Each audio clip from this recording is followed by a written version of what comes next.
ഉസൈർ നബി അലൈഹിസ്സലാം. ആരാണ് ഉസൈർ നബി അലൈഹിസ്സലാം? വിശുദ്ധ ഖുർആനിൽ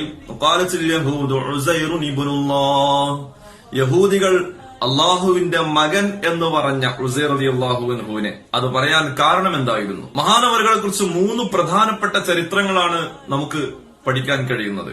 അതിലൊന്ന് വിശദമായ വിശുദ്ധ ഖുർആനിൽ പറഞ്ഞ ചരിത്രമാണ്. മറ്റുള്ളത് ചരിത്ര ഗ്രന്ഥങ്ങളിൽ നിന്ന് നമുക്ക് ലഭിച്ചതാണ്. അൽഹംദുലില്ലാഹ് അത് 3 പറയാം. അത് 3 മുഴുവനായും കേൾക്കുന്നതുവരെ നിങ്ങൾ ക്ഷമിക്കുക. അള്ളാഹു സ്വീകരിക്കട്ടെ. ആമീൻ യാ റബ്ബൽ ആലമീൻ. മഹാനായ ഉസൈർ റളിയല്ലാഹു അൻഹുവിന്റെ പരമ്പര നേരെ ചെല്ലുന്നത് ഇബ്രാഹിം നബി അലൈഹി സ്വലാത്തു വസ്സലാമിന്റെ പരമ്പരയിലേക്കാണ്. ഇബ്രാഹിം നബി അലൈഹി സ്വലാത്തു വസ്സലാമിന്റെ മകൻ ഇസ്ഹാഖ് നബിയുടെ മകൻ യഅ്ഖൂബ് നബിയുടെ മക്കളുടെ പരമ്പരയിലാണ് മഹാനായ ഉസൈർ റളിയല്ലാഹു അൻഹു വരുന്നത്. നബിയാണെന്നും വലിയാണെന്നും അഭിപ്രായമുണ്ട്. രണ്ടും പ്രബലാഭിപ്രായമാണ്.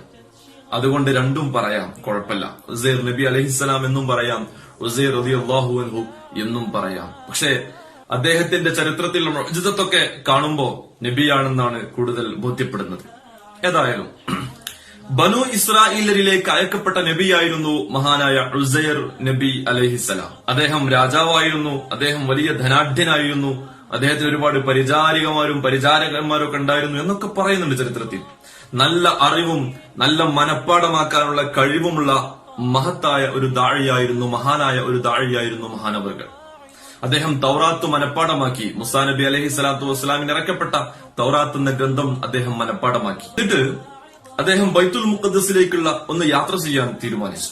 അങ്ങനെ സ്വന്തം നാട്ടിൽ നിന്ന് ബൈത്തുൽ മുഖദ്ദസിലേക്ക് മഹാനവറുകൾ കഴുതപ്പുറത്ത് അല്പം ഭക്ഷണവുമായി യാത്ര ചെയ്യുകയാണ്.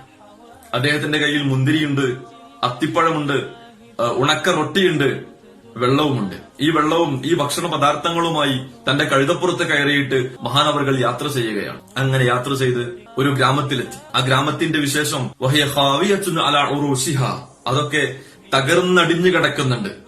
വീടുകളും കെട്ടിടങ്ങളുമെല്ലാം തകർന്നടിഞ്ഞ് നാമാവശേഷമായി തകർത്ത് തരിപ്പണമാക്കി പോയിരിക്കുകയാണ്. അള്ളാഹുവിന്റെ ഏതോ ഒരു ശത്രു നശിപ്പിച്ച രാജ്യമാണെന്ന് പറയപ്പെടുന്നുണ്ട്. ജനങ്ങളൊക്കെ നശിച്ചു, തൗറാത്ത് വരെ നശിക്കപ്പെട്ടു. അങ്ങനെ തകർന്ന് തരിപ്പണമായ ഒരു നാട്ടിലൂടെ മഹാനവറുകൾ യാത്ര ചെയ്യുമ്പോൾ തൊട്ടടുത്തുള്ള ഒരു മരത്തണലിൽ അദ്ദേഹം വിശ്രമിക്കാനിരുന്നു.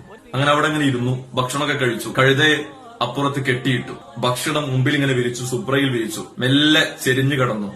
എന്നിട്ട് ഇങ്ങനെ ആലോചിക്കുകയാണ് മഹാനായ ഉസൈർ റളിയല്ലാഹു അൻഹു, അന്നാ യുഹ്യീ ഹാദിഹില്ലാഹു ബഅദ മൗതിഹാ, ഈ ഗ്രാമപ്രദേശം ഇങ്ങനെ നശിച്ചതിനു ശേഷം എങ്ങനെയാണ് അല്ലാഹു സുബ്ഹാനഹു വ തആല ഇത് വീണ്ടും പുനർജീവിപ്പിക്കുക, എങ്ങനെയാണ് ഇതിന് വീണ്ടും ജന്മം നൽകുക എന്ന് മഹാനവറുകൾ ചിന്തിച്ചു പോവുകയാണ്, ആലോചിച്ചു പോവുകയാണ്.